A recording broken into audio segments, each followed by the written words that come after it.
programme matinal La Connexion.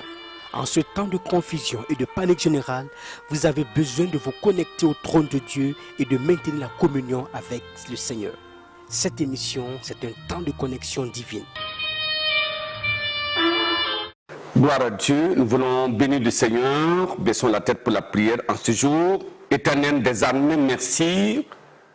Quel moment merveilleux d'être dans ta présence, que c'est glorieux de t'aimer et de vivre par la foi en venant à toi encore. Aujourd'hui, nous espérons entendre les merveilles de ta loi. Aide-nous, Seigneur, à être plus fort que jamais dans ce combat rude contre le monde et contre le péché. Père, merci pour la réponse. Au nom de Jésus, nous avons prié. Amen. Gloire à Dieu. Nous sommes très heureux de savoir que vous êtes là et votre fidélité nous donne le courage de continuer. Je prie que ensemble nous puissions engranger des grandes victoires pour le Seigneur au nom de Jésus. Nous continuons dans notre série d'études sur le message de Christ à l'Église et nous voyons notre étude numéro 20 qui est un étranger défie des fils du royaume par sa compassion impressionnante. Oui, un étranger qui défie les fils du royaume par sa compassion impressionnante. Certains comportements, oui, de certaines personnes, des enfants de Dieu, constituent une honte et même une déception pour le ciel. Alors, quand nous lisons dans Luc chapitre 10, le verset 33, la parole de Dieu nous dit ceci, mais un Samaritain qui voyageait, étant venu là, fut ému de compassion lorsqu'il le vit. Qu'est-ce qu'il a vu? Il a vu cet homme tomber entre les mains des brigands qu'il avait blessé. Il était entre la vie et la mort. Il était compassionné. Vous voyez, les Samaritains étaient considérés comme des pécheurs parce qu'ils mélangeaient la foi avec l'idolâtrie. Et c'est comme cela, c'était des étrangers. Nous avons besoin de savoir, parce que même des étrangers vont se prendre les fils du royaume. Alors, vous savez, la pluie ne tombe pas sans arroser la terre. Quand la pluie tombe, la terre est obligatoirement arrosée. Il en est de même pour la véritable foi en Dieu qu'on ne peut pas cacher. Quand elle est là, la foi a des marques indélébiles. Marc chapitre 5, verset 14 dit, vous êtes la lumière du monde, une ville située sur une montagne ne peut être cachée. Ce n'est pas possible, la lumière brille toujours dans les ténèbres. Continuons et voyons 3 points dans cette étude. Premièrement, la démission de ceux qui sont censés manifester la compassion pour les autres. Deuxièmement, nous parlons de la démonstration de la compassion non fabriquée. Alors, troisièmement, nous allons voir le déracinement du cœur de Pierre pour manifester le caractère de Dieu.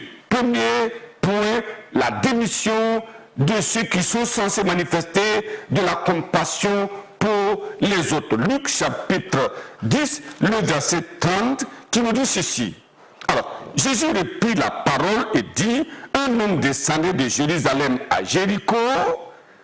Oui, il tomba au milieu des brigands qui le dépouillèrent, le chargeaient de coups et s'en allèrent en le laissant à demi-mort. Un sacrificateur qui par hasard descendait par le même chemin ayant vu cet homme passa outre.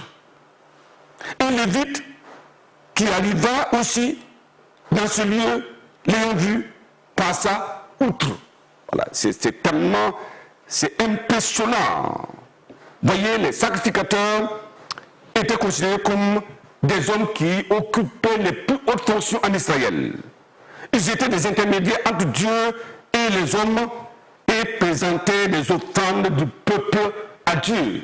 De la même manière, les Lévites qui faisaient le service du temple étaient totalement consacrés à Dieu et étaient considérés comme des saints et plus proches de Dieu et devant démontrer le caractère de Dieu aux hommes. Malheureusement, ces deux hautes personnalités qui incarnaient la gloire de Dieu et avaient littéralement démissionné de leur fonction. C'est cela, complètement. Ces hommes venaient alors de manquer l'opportunité de démontrer leur compassion envers un homme en proie à la mort. Voyez, ça c'est important. Tous les ministres de Dieu, les enfants de Dieu, les croyants au cœur endurci, impénétrables, insensibles, alors sont également des personnes qui ont besoin de regarder Dieu parce qu'ils se retrouvent dans la négation de la foi. Ils étalent leurs identités, mais ils sont dans la négation de la foi devant le monde. Je prie que la compassion de Christ qui est contagieuse, alors nous s'empare de chacun de nous pour manifester la compassion face au monde au nom de Jésus. Deuxième point, nous parlons de la démonstration de la compassion non fabriquée. Quand la compassion n'est pas hypocrite, quand elle n'est pas fabriquée, ça se voit. Luc chapitre 10, verset 33, qui dit ceci. Mais un Samaritain qui voyageait, étant venu là, fut ému de compassion. Lorsqu'il le vit, qu'est-ce qu'il a fait? Il s'approcha, il banda ses plaies, et il versa de l'huile et du vin, puis il le mit sur sa monture, et le conduisit à une hôtellerie, et prit soin de lui. Ce n'est pas tout. Le lendemain, vous voyez, il a même interrompu son voyage pour cela. Le lendemain, il tira 2 deniers, vous voyez, et il le donna à l'autre et dit, aie soin de lui. Et ce que tu dépenseras de plus, je te le rendrai à mon retour.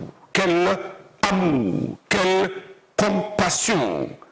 Oui, c'est ce qui manque au monde aujourd'hui.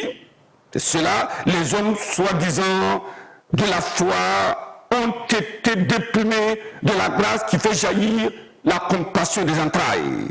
C'est pourquoi il est dit, lorsqu'on parle de miséricorde, on parle des entrailles de miséricorde. Quand les entrailles sont émues, la bouche parle, les mains agissent et les pieds se déplacent pour apporter du secours, la paix, la délivrance, la provision et l'espérance de la vie éternelle. Quand vous lisez Marc chapitre 1, le verset 40 et jusqu'au verset 42, il dit, un lépreux vint à lui, à qui? À Jésus, se jeta à genoux et lui dit d'un ton suppliant, si tu le veux, tu peux me rendre pur. Qu'est-ce qui s'est passé?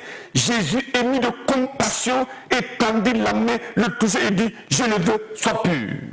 Aussitôt, la lèpre le quitta. Ce n'est pas tout. Jean chapitre 11, verset 32, il dit, lorsque Marie fut arrivée là où était Jésus, et qu'elle le vit, elle tomba à ses pieds et lui dit, Seigneur, si tu étais ici, mon frère ne serait pas mort.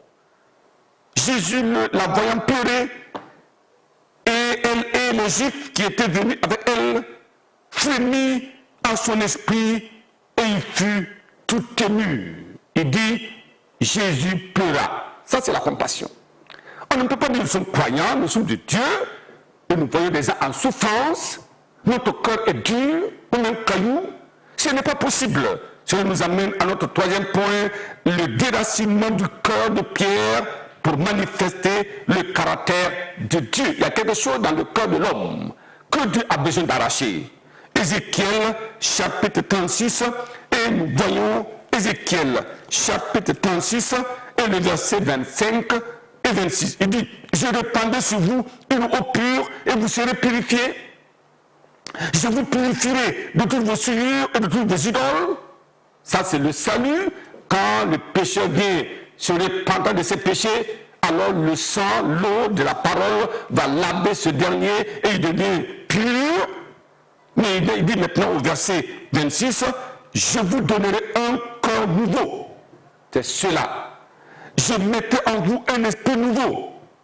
J'ôterai de votre corps le cœur de pierre et je vous donnerai un cœur de chair. C'est une opération obligatoire avant que nous puissions aimer Dieu de tout notre cœur, aimer le prochain.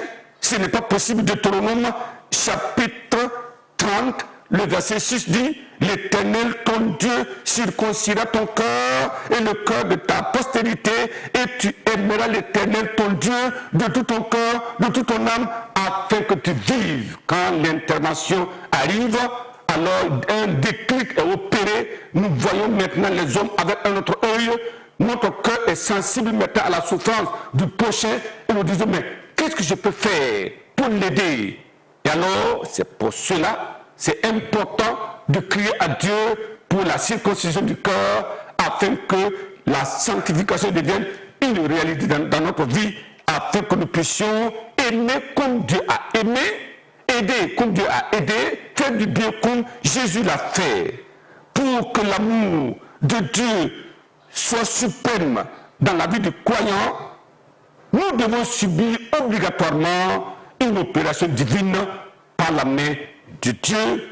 Et ma prière est que nous puissions donner notre cœur au Seigneur, comme la Bible dit dans Proverbe 23, 26, mon fils, donne-moi ton cœur et que tes yeux se plaisent dans mes voies. Dieu va travailler votre cœur et le rendre aimable, doux, sincère, sérieux, pur, au nom de Jésus. Baissons la tête pour la prière. Éternel notre Dieu, y a-t-il un Dieu comme toi qui sauve, qui délivre? Non. Regarde cet homme, un étranger qui a défié les enfants du royaume. Oh Dieu, je prie que cela n'arrive plus. En tant qu'enfant de Dieu, aide-nous à être ce que nous devons être, refléter l'image et la gloire du ciel sur la terre et manifester ta bonté envers nos semblables. Père, merci parce que tu le fais. Au nom puissant de Jésus, nous avons prié. Amen. Que Dieu vous bénisse abondamment.